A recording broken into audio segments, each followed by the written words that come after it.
Yan, pagkagising ko ng umaga, narinig ko si mommy na parang meron siyang kaaway. So, nagipag-away po ang biyanan ko at saka yung biyanan kong lalaki. So, and kung napapansin nyo, nakasuot lang po tayo ng kurta. Dahil ngayon ay pupunta tayo sa bahay ni Aksali, ni Vrunda. So, ayan guys, kasama na natin si Milan. Done from duty.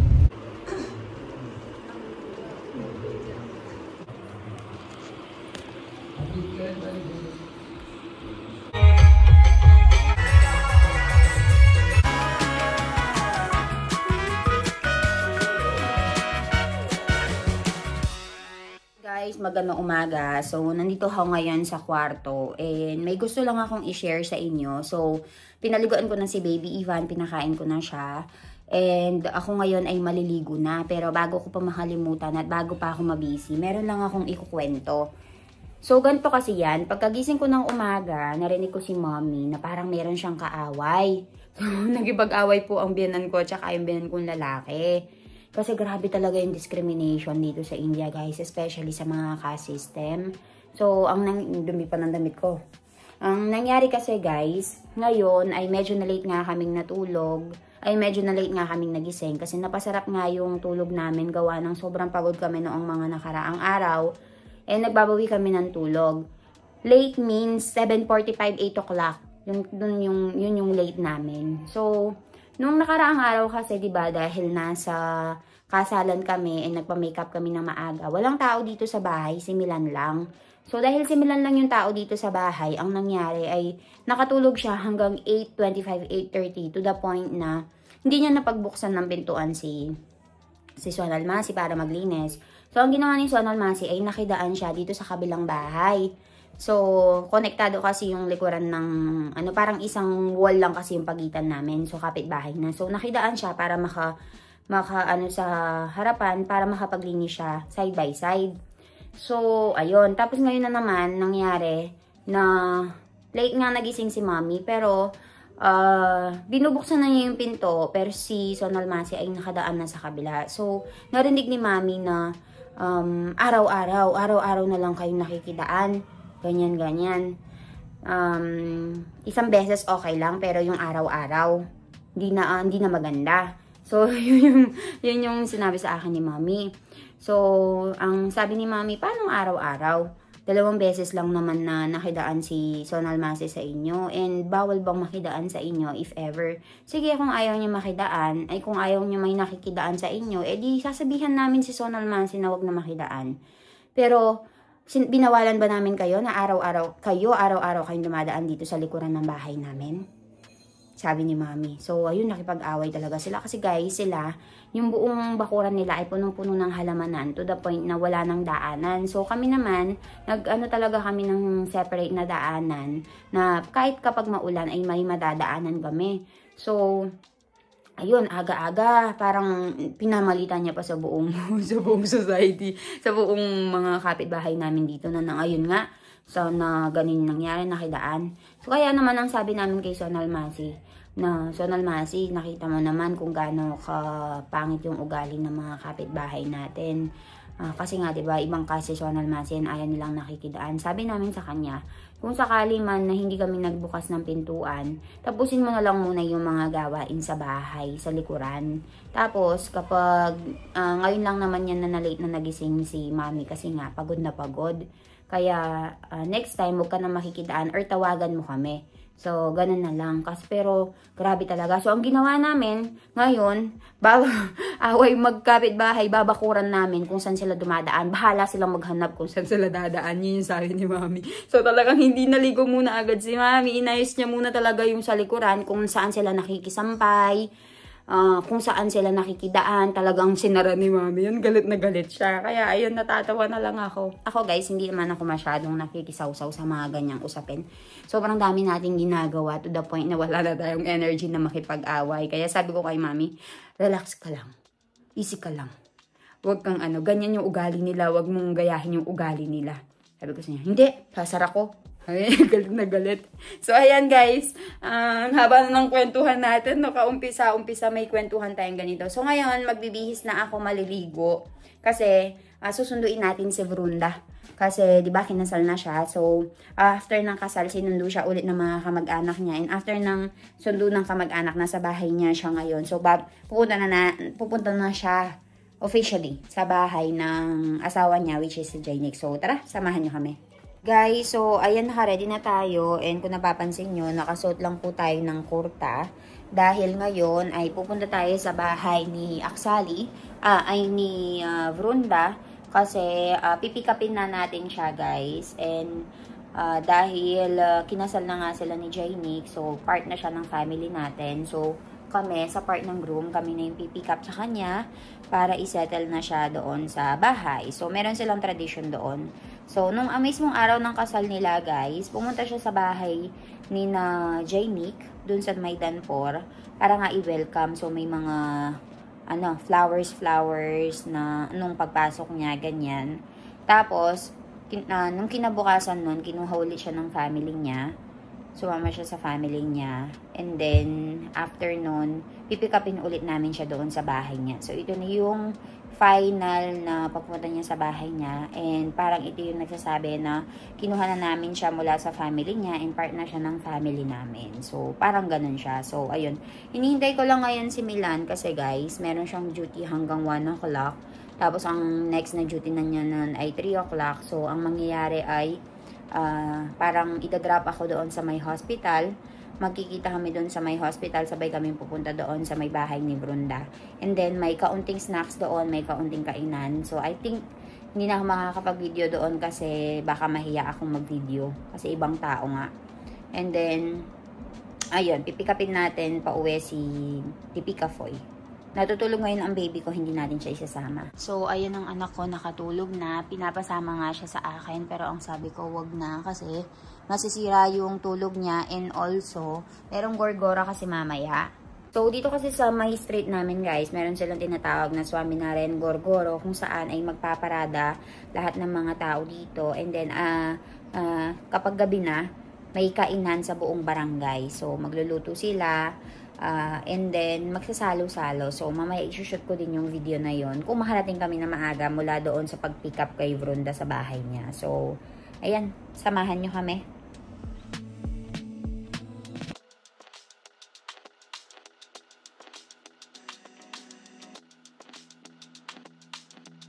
So, ayan guys, kasama na natin si Milan. Done from duty. You will come back around 3 o'clock again, no? Yes. So, you're just finishing this responsibility.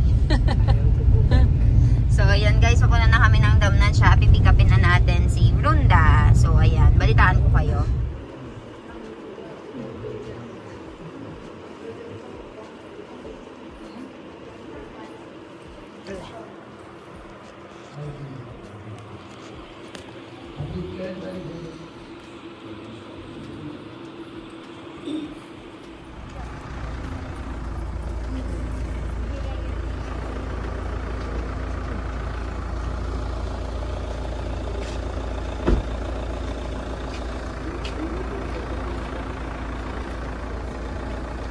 Guys, so ayan nga, nakarating na kami dito sa bahay and sinundo nga namin si Dipika Foy para nga pumunta nga dito sa may Gorgoro or parang merong sayawang bayan dito sa lugar namin kung saan ay sasayaw sila ng mga around 4, 5 o'clock, which is ngayon ay 5 o'clock na.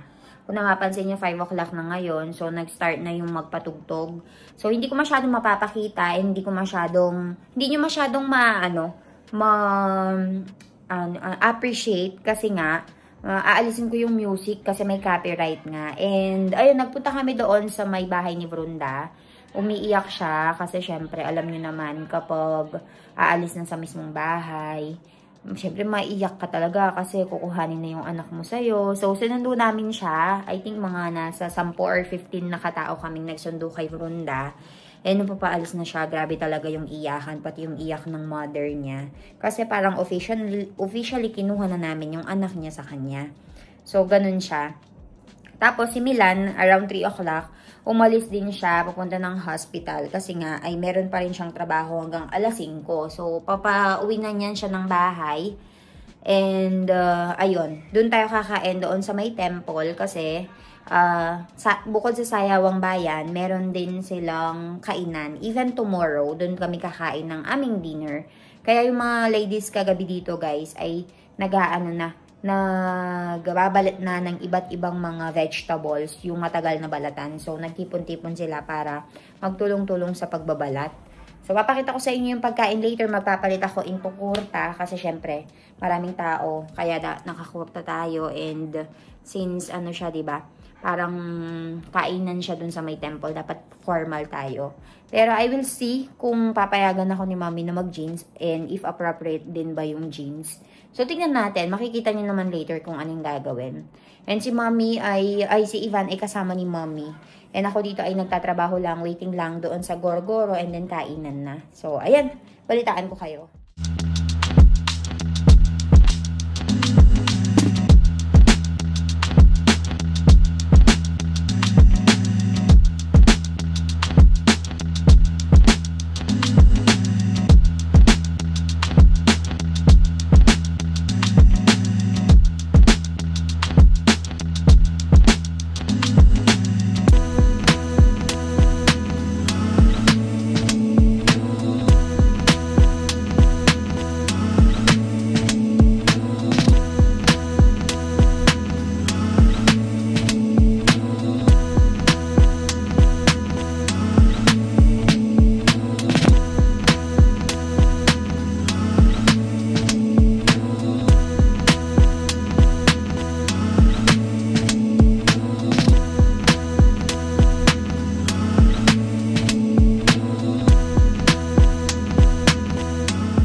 naman ng baby iwan ko, guys. Jo. Ibu. Sal. So, papunta kami ngayon sa may center of the village kasi tapos na yung Gorgoro. So, time na ngayon para kumain. So, tara.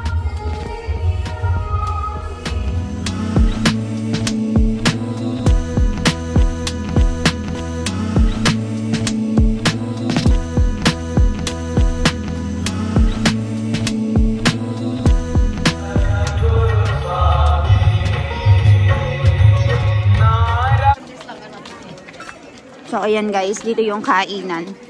So, ito yung mga plato, and dito sila nakaupo. Papakita ko sa inyo kung ano yung pagkain.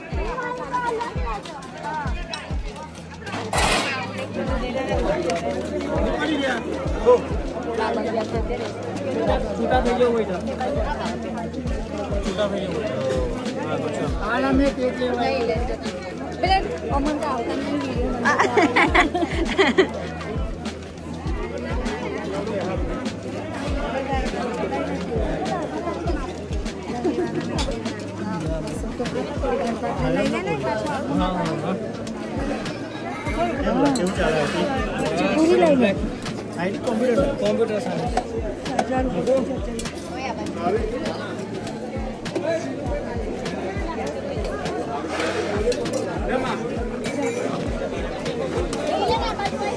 Wow.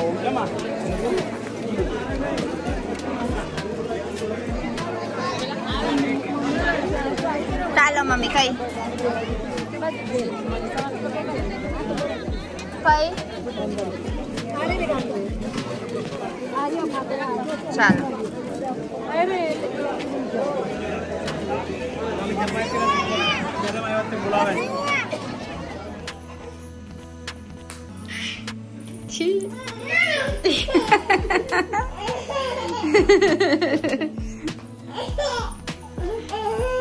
Nagigipaglaro siya, guys. Oh.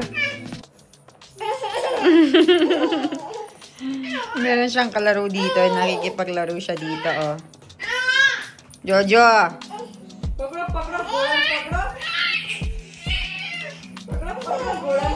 Gora, bakro, jaldi, jaldi! Jaldi!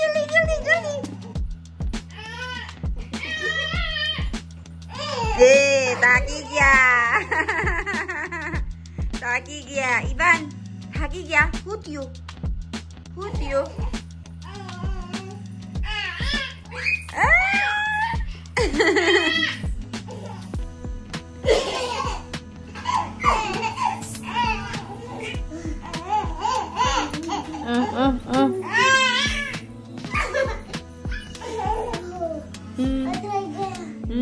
Taki gya ba? Taki gya. Kar cash karo. Taki gya.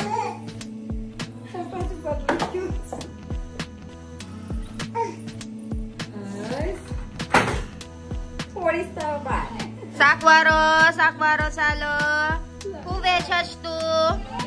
Binda, jomane binda.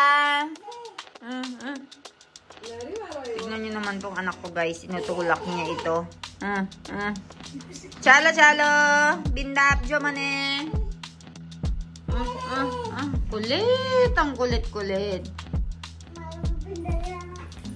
Binda levana shasho. Hiro didi yane, ninavya didi jo. Binda. Ala.